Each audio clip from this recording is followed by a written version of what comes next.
সদ্যঘোষিত high school শিক্ষান্ত পৰীক্ষাৰ ফলাফলে চাপৰ শালকুচা উচ্চতৰ মাধ্যমিক বিদ্যালয়লৈ আনিলে এক আনন্দৰ পৰিৱেশ।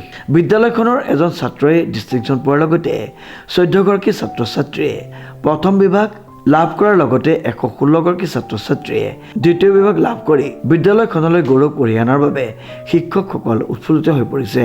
প্ৰধান শিক্ষকগৰাকীয়ে কয় যে ইয়াৰ পূৰ্বত স্কুলখনত শিক্ষকৰ অভাৱ থকাৰ কাৰণে ফলাফল বেয়া হৈছিল। শিক্ষকগৰাকীয়ে আৰু কয় যে এইবেলি যিহেতু আমাৰ স্কুলত নিত্য নতুন ভাল শিক্ষক দিছে, গতিকে অহা বছৰ ইয়াতকৈ ভাল ফলাফল লাভ কৰিব পৰা যাব। যোৱা বছৰত আমাৰ 27% মাত্ৰ ষ্টুডেণ্টে পাছ কৰিব পাৰিছিলে, কিন্তু এইবেলি আমাৰ উত্তীৰ্ণৰ হাৰ 68.3%।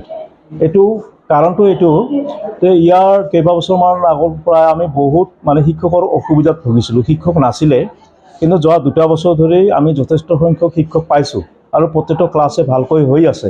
সেইটো কাৰণতে আমাৰ ৰিজাল্টটো ইম্প্ৰুভ কৰিবলৈ পাৰিছে আৰু ছাত্ৰ ছাত্ৰীও ইয়াতে যথেষ্ট চেষ্টা তথা গাইডজনৰ অৰিহণা আমি স্বীকাৰ কৰিব লাগিব।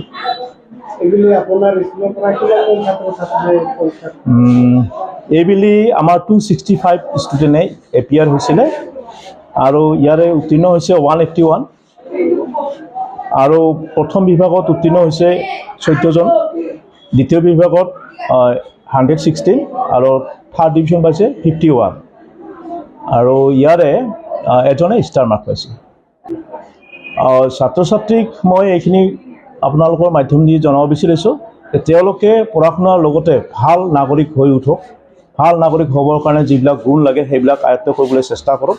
পঢ়া শুনাটো থাকিবই আৰু নিজৰ যিটো কৰ্তব্য কিছু ঘৰুৱা কামত যাতে শিকি লয়, লগতে নিজৰ জীৱন আৰু জীৱিকাৰ কাৰণে এইখিনি মই ক'ব বিচাৰিছোঁ।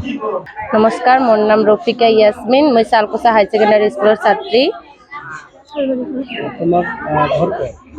শালবাৰী। তোমাৰ বিদ্যালয়ৰ নাম কি ক'লা?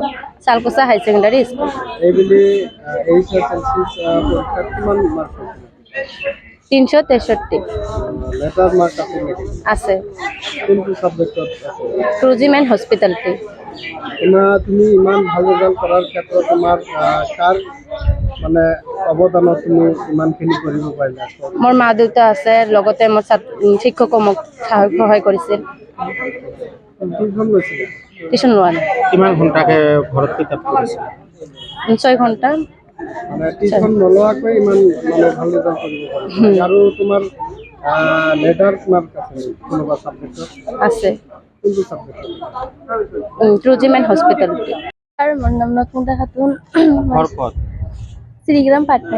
শ্ৰীগ্ৰাম পাৰ্ট 5। শ্ৰীগ্ৰাম পাৰ্ট 5। কোনখন বিদ্যালয়ত পঢ়িছিলা? শালকুচা হাই ছেকেণ্ডাৰী স্কুলত। ইয়াৰ পৰাই মেট্ৰিক দিছিলা? অৱনীত হৈছে। কোন বিষয়ত কিমান নম্বৰ পাইছিলে? মই এছামিছত পাইছোঁ 56 আৰু ইংলিছত পাইছোঁ 41, 45 আৰু মেথছত পাইছোঁ 45 আৰু জেনেৰেল চায়েন্সত পাইছোঁ 41, ইলেক্ট্ৰিক ছাবজেক্টত এৰাবিক নিছোঁ তাত পাইছোঁ 44। টোটাল মাৰ্ক কিমান? 291। ছেকেণ্ড ডিভিজন পাইছে। এতিয়া ভৱিষ্যত কি হোৱাৰ আশা আছে? মোৰ ভৱিষ্যতত মই পঢ়া শুনা কৰি ডাক্তৰ হোৱাৰ আশা আছে। পৰিচয়টো দিয়কচোন। নমস্কাৰ, মোৰ নাম আনা হুছেইন, মোৰ ঘৰ হাৰকাটা। কোনখন বিদ্যালয়ত পঢ়িছিলে? মই শালকুচা HS স্কুলত পঢ়িছোঁ। ইয়াৰ পৰাই মেট্ৰিক দিছিলে? মেট্ৰিকত ভাল কৰিছে? কৰিছোঁ। কিমান নম্বৰ পাইছিলা? 308 নম্বৰ। 308? তোমাৰ কি ছাবজেক্ট আছে? ছাবজেক্ট MIL, মেথ, তাৰপিছত ছায়েন্স, ছ'চিয়েল ছায়েন্স, তাৰপিছত প্ৰাইভেট ছিকিউৰিটি, এইবিলাকে। ইংলিছত কিমান নম্বৰ পাইছিলা? ইংলিছত পাইছোঁ 46, মেথছত 71, ছায়েন্সত 43।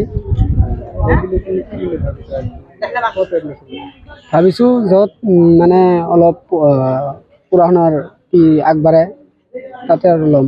ভৱিষ্যত কি হোৱাৰ আশা আছে? ভৱিষ্যত আশা আছে যে মই এদিন ভাল এজন শিক্ষক বা ষ্টুডেণ্ট হ'ম আৰু শিক্ষক হ'ম।